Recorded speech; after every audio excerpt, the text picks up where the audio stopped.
This one goes out to that very special somebody in all our lives who develops the apps we love. From your calendar and to-dos to your passwords, AI assistants and home automation, be it Apple or Android, Mac or Windows, you will at some point find yourself stuck with one app that works on nothing but one platform. And as someone who is constantly trying out new devices, the thing that has been slowly ticking along behind the scenes is finding alternatives to critical apps for equally great apps that work no matter which device I'm using. So whether you are thinking of switching from Apple to Android or Android to Apple, there should be something in here for everybody. And I'm also going to try and include a free and paid option for each one here, just to give you options. Plus, towards the end, I actually need your help because there are still some apps that I can't find alternatives for. So hopefully you can help me and help everyone else watching this video to discover some great alternatives. This video is sponsored by Homey, and more on them in just a moment. Now, to get us started, this isn't really an essential one, but I wouldn't be British if I didn't first start talking about the weather.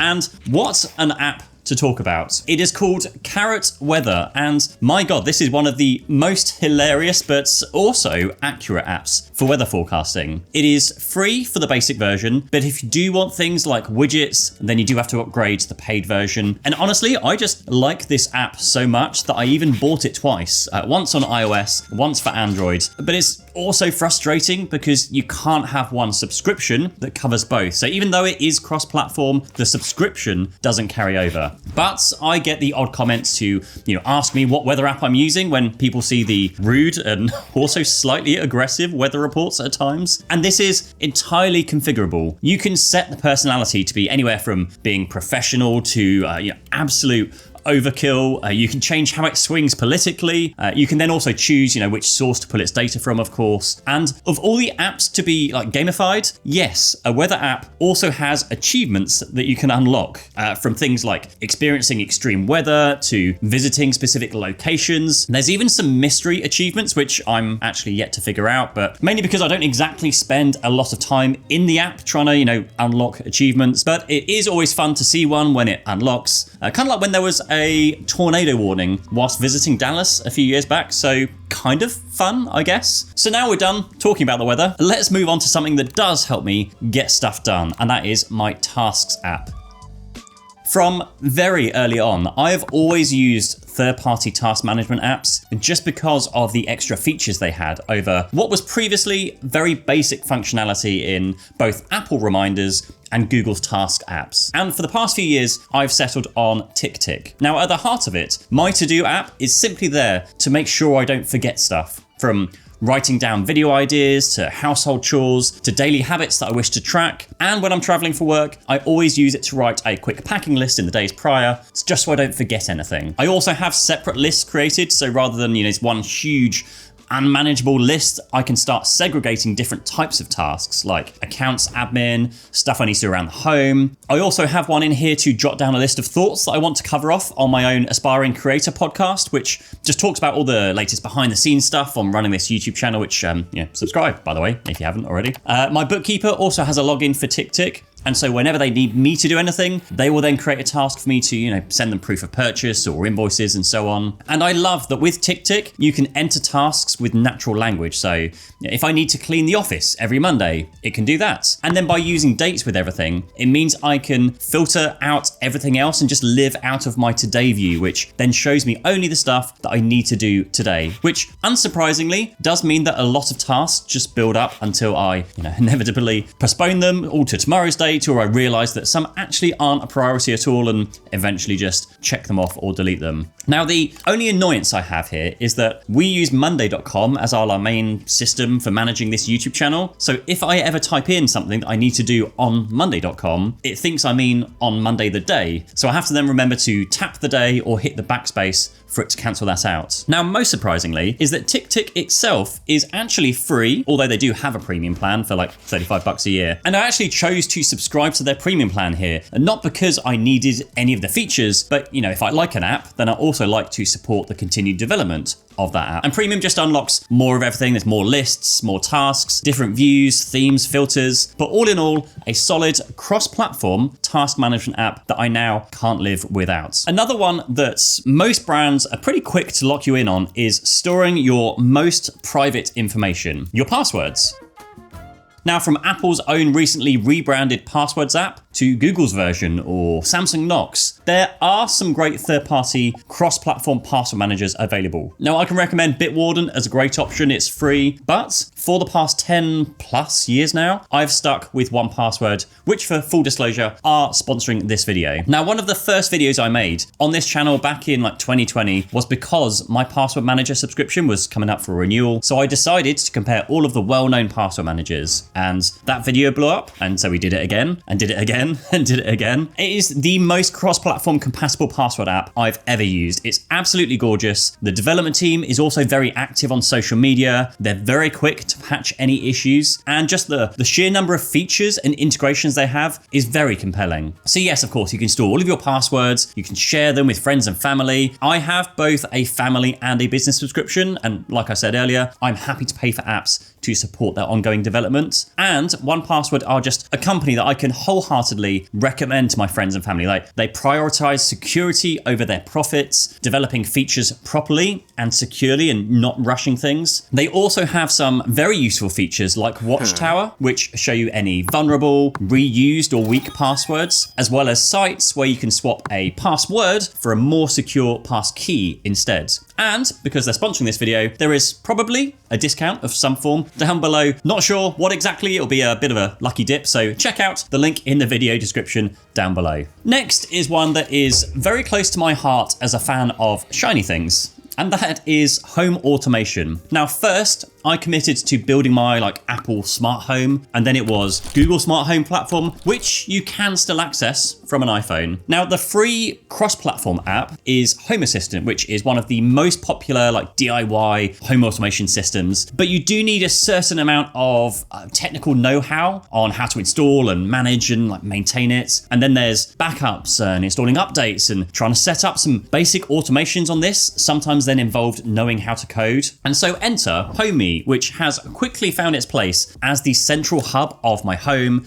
and even the studio here for, well, 3 reasons. Now, 1, it works with minimal hassle, minimal maintenance, everything's always kept up to date automatically. It's also backed up automatically. And then number 2, it is easy to use and talks to pretty much every device that I own, either via official or community built apps, from my robotic lawnmower to the lights around the house. The app also looks great, like here where I can show which devices need their batteries charging. There's a whole energy page to keep an eye on your energy usage and costs, and you can easily configure what information you want to see at a glance, which is just so useful. All of this without any complex coding knowledge. And then number 3, setting this up for my wife was as simple as installing the app and adding a quick few favorite devices just so she has quick access to the most important devices around the house. And that was literally it. You can get started with either the free Homey Cloud, which can connect up to 5 cloud devices, right up through to the Homey Pro, which supports everything, unlimited devices, and covers everything from Matter and Thread to Z-Wave and even infrared. Now, they've also just released the Homey Pro Mini, which we actually use here in the studio, because all of the devices here support the newer Thread and the Matter standards. And there will also be a link down below in the video description, which, if you're fast enough, gives you a 10% discount. Next up is one that I'm honestly still struggling with, and that's because I've not yet found a free or low-cost cross-platform solution, and that is the calendar. Now, on Mac, I still use Fantastical a lot of the time. It's one of the best calendar apps I've ever come across, and it works in a similar way to TickTick, where you use this natural language to add events, but it is not cross-compatible with anything except Apple. So for most people, my advice would be just go to Google Calendar. It works well, it's great, fantastic. But at this point in time, my family is very much split. My wife has an iPhone, my daughter an iPad, my son a Pixel tablet. I'm just, well, a bit of everything really. And the thing that complicates all of this is having a calendar app that can actually sync properly with Apple's own iCloud calendar. Now, yes, there are kind of workarounds where you can add a read-only view to your Google Calendar, but I still need to be able to add and move things around in our family calendar. So for now, I've actually settled on an AI calendar app called Motion, which is really pushing this whole like AI productivity suite of features, which for me are highly unnecessary for what I need. It's also very expensive at $29 per month at minimum, but it's also the only app I've come across that will talk to Google and Apple calendars like seamlessly and properly. Now, it does also have some interesting features, which honestly, I should probably use a lot more in place of maybe my task management app, because one of the wonderful things about how Motion's like calendar and task management system works is that once you've configured what you consider, your working hours, your personal hours, Motion will then automatically push and pull tasks around your calendar until you check them off. So if you get delayed on one task, it will never skip it, and instead it will just push it to the next available time slot on your calendar. And honestly, I really like this, but it does have some drawbacks. The price for me, when all I want is a calendar app, I don't need all the bloated projects and meeting notes and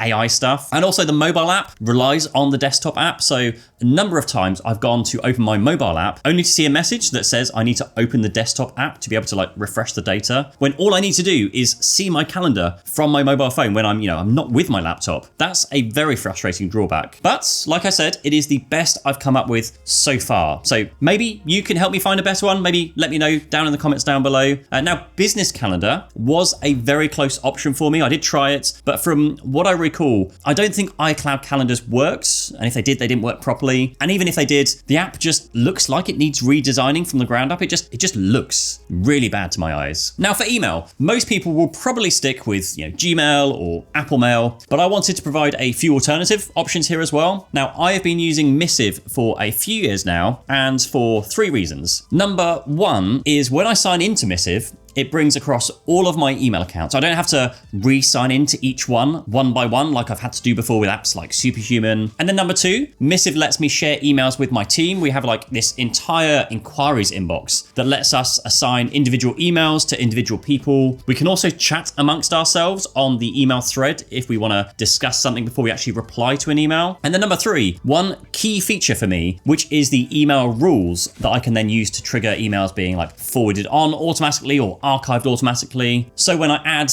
a certain label to an email, it automatically forwards it on to the agency who looks after our brand deals. Or if I add a comment that says the word invoice, it will then forward that email and its attachment to my account system. So any invoice or receipt can be easily forwarded on. Now again, Superhuman, Spark, like none of these other apps seem to have this one feature, and it's one that keeps me glued to Missive, at least for the time being. Now for music, this might be controversial, but I actually use Apple Music, even on Android. I just find the music to be higher quality on there, since Apple's like lossless stream quality is actually higher bitrate than Spotify's newest lossless audio service. YouTube Music is also a hugely underrated platform that is well worth checking out.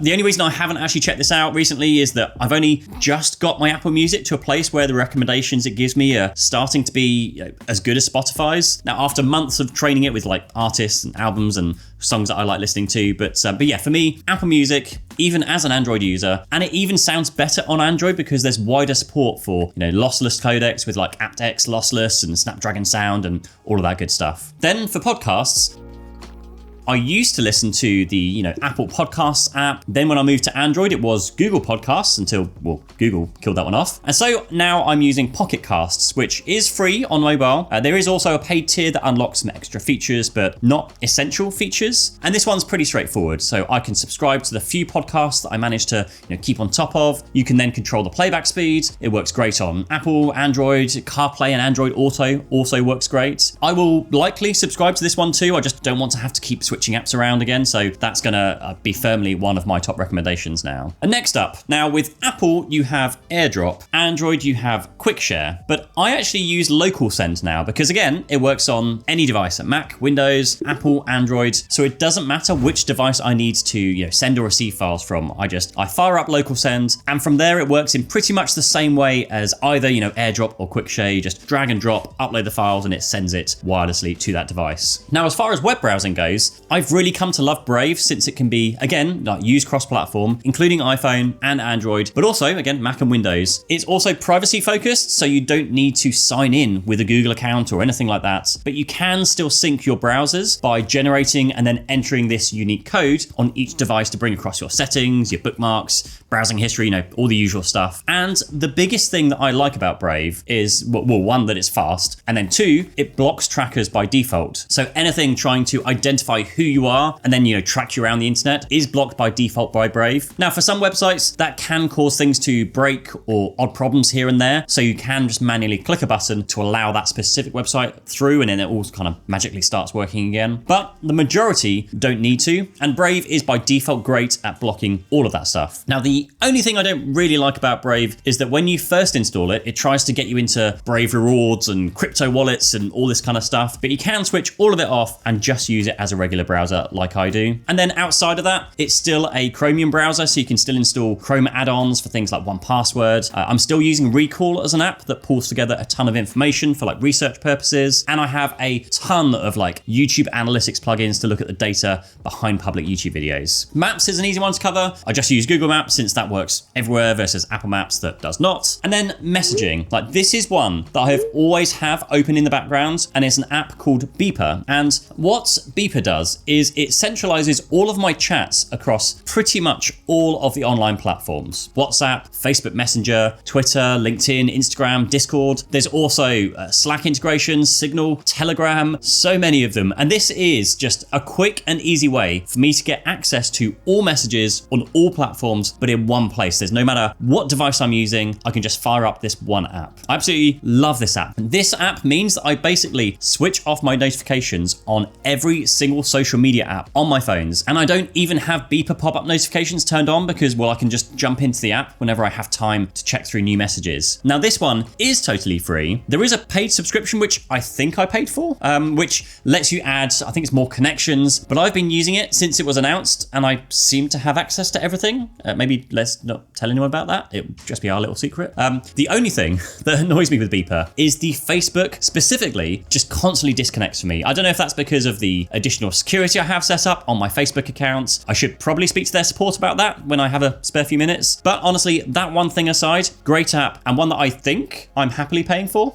We'll find out. Okay, so this one I really need your help with because this is probably one of the best apps that I have on my iPhone, and there are, as far as I've seen, not one app that can replace it. Now, it's called Flighty, and as someone who travels a fair bit for work, I've just come back from Dallas. I'm about to fly to Prague and then Paris with my kids for a family holiday. Flighty is a really smart app that lets you track your flights and keep updated with any changes. Now, on an iPhone, I actually love it that it sits in the dynamic island where it counts down for your boarding, it shows your gate number, shows your seat number, all without having to actually go in and out of your, flight apps. And when you're in the air, it then counts down until your flight lands. There's also Flighty Passport that lets you see stats about the flights you've been on, a widget that counts down until your next trip. And it's just one of the most useful apps when you're sat around, waiting in an airport. Often when flights are delayed, it would notify me before the actual airline or even the boards at the airport updates. Whereas, otherwise I would have been, halfway to my gate before realizing, and now I can actually spend that extra time sat in the airport lounge instead.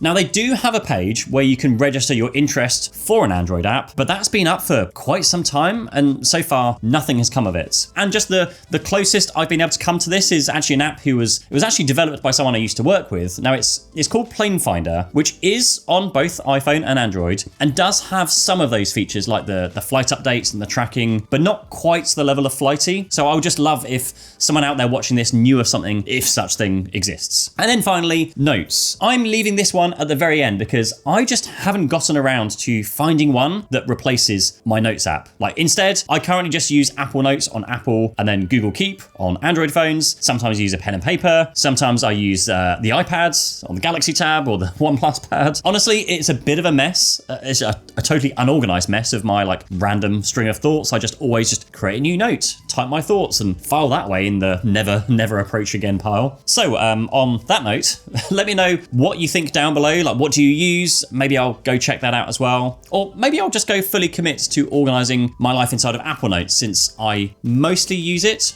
from my MacBook anyway, but we will see. And if you want to know more about what apps I'm using and what other tech I'm testing, behind the scenes, do check out Experiments in Progress, which is my twice weekly newsletter full of all the stuff I'm testing. Some of it makes its way into videos, some of it doesn't. So check that out. Again, link will be down below, along with links to everything else I've talked about in this video. Thank you so much for watching. I'll see you in the next video. Bye-bye. Thank you to all of our developers for continuing to change the world with the apps you create.